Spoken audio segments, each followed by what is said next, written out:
I'd like to share some thoughts about crisis in our short time together. Because in a way, crises are becoming increasingly part of our lives. For some of us, they've been part of our lives for a long time in an ongoing, almost sustained basis, or at least recurrent enough, overlapping enough that it seems as if we're always dealing with crises. And for some of us, simply because in the last year and a half, there's been so much meltdown in the economic system, and so many people are suffering, and so many organizations are challenged. Characteristically, crisis is understood to have three basic factors: high stakes, high uncertainty, and a lot of time compression. Things really matter a lot. You're not sure what the heck to do because information is scarce and you don't have a lot of time to figure it out. But as we've begun to think a little harder about crisis, it seems useful to distinguish between crises and emergencies, because they share the characteristic of being high stakes, high uncertainty, and time compression. But in emergencies, there really is an inelasticity to time. There's just not very much you can do to buy time. You've got to, in a sense, pull off the shelf the procedures for which you've already prepared in advance, and then you've got to execute them properly. And if you do so, in medicine, for example, what you end up doing is buying yourself time to then address some of the underlying and more substantial kinds of problems that generated the crisis in the first place. But you've got to first make it through the emergency phase to even get to work on the underlying problems. So the second phase, I call it an adaptive phase because, in a sense, frequently an emergency is symptomatic. A crisis is symptomatic of a set of challenges that in some ways haven't been worked very well in the past. Challenges that have been ignored, avoided, or partially fixed, but not more substantially addressed, so that they fester periodically into another crisis or emergency. In this economic crisis, it wasn't simply another economic phase, because there are cycles to economic. There were certainly key structural problems to the way the American economy operates that generated this crisis, and if those basic structural elements aren't addressed, it's likely to generate other such crises. And working to address those problems we call adaptive work because they frequently require a community to develop a new set of adaptations. In emergency, there are two basic goals: to stabilize the situation and to buy time to work the real problem. And both are necessary. Again, if the patient doesn't make it through the emergency room, you never get to really work on the underlying problems for the patient. The danger, in a sense, is that we get so good at treating the emergency phase that we take the problem off of people's radar screens. People, we get so good at restoring people to their current mode of functioning that they become complacent once again. They think that the problem's been solved when it really hasn't. All you've done is buy time.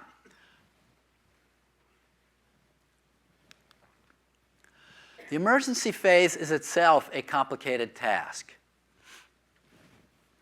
And nowhere was this, in our shared experience, seen more dramatically than on 9/11, where the activity that Mayor Giuliani engaged in was absolutely essential to stabilize the situation, prevent panic, and to prevent further damage generated by the urgency itself. Panic ends up generating more damage. And in order to do that, certain kinds of rudimentary properties of organizational and political life begin to surface that need to be understood. And the first is that there is a fundamental default pattern that nearly all human beings in different cultures around the world resort to a fallback position in times of where there's a high spike in disequilibrium, where there's a real spike in distress. And that is that we look to authorities. We look to authorities for comfort, for security, for direction, to know what to do. In a sense, like a child, when a child gets hurt, they look to their parent or they look to their teacher. They look to an elder to comfort them and fix the problem. Even in adulthood, human beings do that when the going gets really rough. So on 9/11, we could see that there was an enormous urgency to see the president's face. And people were enormously upset. We were all upset that the president was in hiding most of the day, not showing up until dinner time. What kind of president is this, that he's in hiding? He should be, but in fact, he was doing the right thing. It was sensible for him to protect himself, given his role as president, rather than simply show up on TV to comfort people when, beyond the comforting, he couldn't do much good. Whereas risking his life would have been an awful outcome. And yet our own need to see him, for what reason? What's he going to possibly say? But that primitive yearning to see the face of authority for comfort becomes accentuated in a time of emergency. Most days of the week, we can get through the day without seeing the face of the president. Sometimes we can get through a week. Some of us became accustomed to even getting through a month.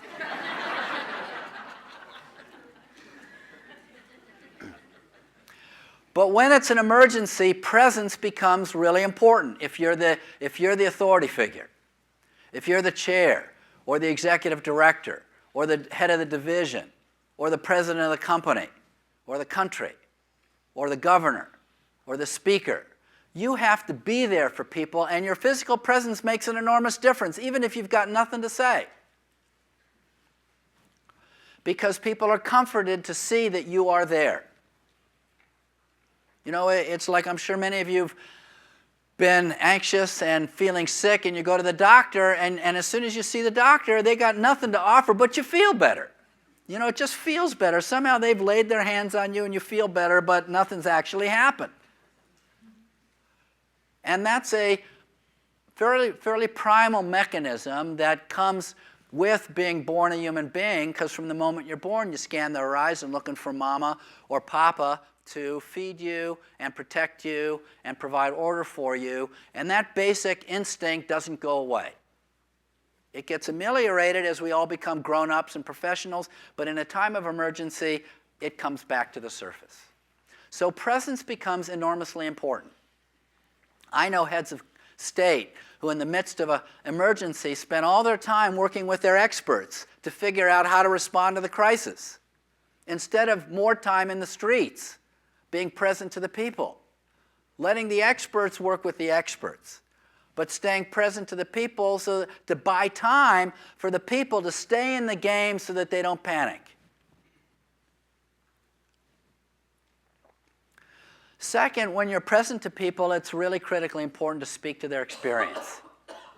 And we saw Giuliani do this so well. I mean, he's not a particularly poetic kind of guy, but he spoke in simple, plain language that clearly communicated that he was in touch with where people were at. He felt what they were feeling. He could speak to their pain, their fear, and their losses. And at the very same time, he maintained his poise.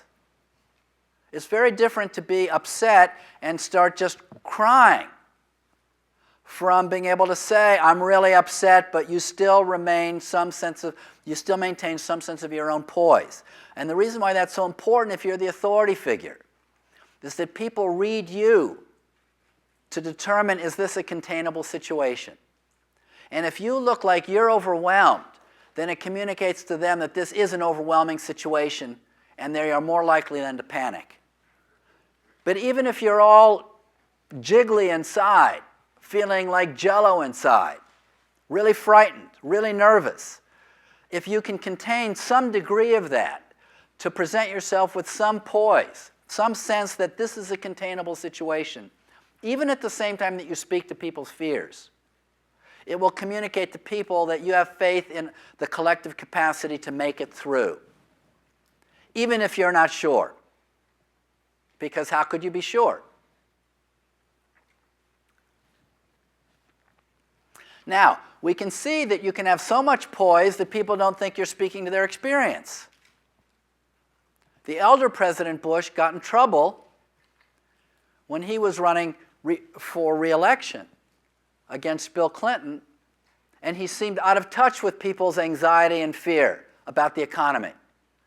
And as a candidate, Bill Clinton played on people's anxiety, economic anxiety and fear. And so when President Bush at the time was thrown a question, he seemed to have so much poise, so much faith in American resilience that he seemed detached from where people were at, and that lost him confidence. So the challenge is sort of this tightrope walk, this razor's edge of speaking to people's experience in a way that shows that you understand where they're at, that your empathic imagination is strong enough that you can project yourself into their experience and give voice to it. And at the very same time, that you have faith in their capacity to make it through. Then faith in your own capacity to stay in the game with them. Fourth, of course, you've got to drive whatever organizational responses you've prepared. And hopefully, you've made some preparation for whatever emergency might arise. Contingency plans. And of course, since 9/11 and since Katrina, more cities and more regions are spending time coming up with more robust contingency plans to prepare for various kinds of emergencies so that when the problem hits, you've got those procedures already in place, and as the authority figure, as the person in charge, you can drive those organizational responses. And when people see that you're at the helm driving those organizational responses, it will reduce panic and buy time. Even if those organizational responses only stabilize the situation rather than address the underlying causes. In an emergency, you don't have much room to improvise. You have a little bit. We saw during Katrina the Coast Guard doing an amazing job improvising, not waiting for the coach to call them into play, not waiting for orders, just people flying helicopters going off and saving lives. But you don't have a lot of room for latitude. You don't have a lot of latitude for creativity. You don't have the kind of latitude for creativity that's required to come up with solutions to the underlying problems that generated the crisis in the first place. And that's the problem with emergencies. You just don't have much time to address the underlying problems.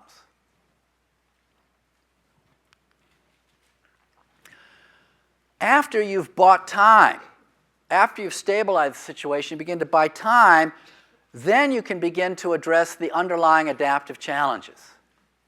And hopefully, during the emergency phase, you've at least begun to prepare people that even as we address the emergency, it's only the beginning of what we're going to have to tackle.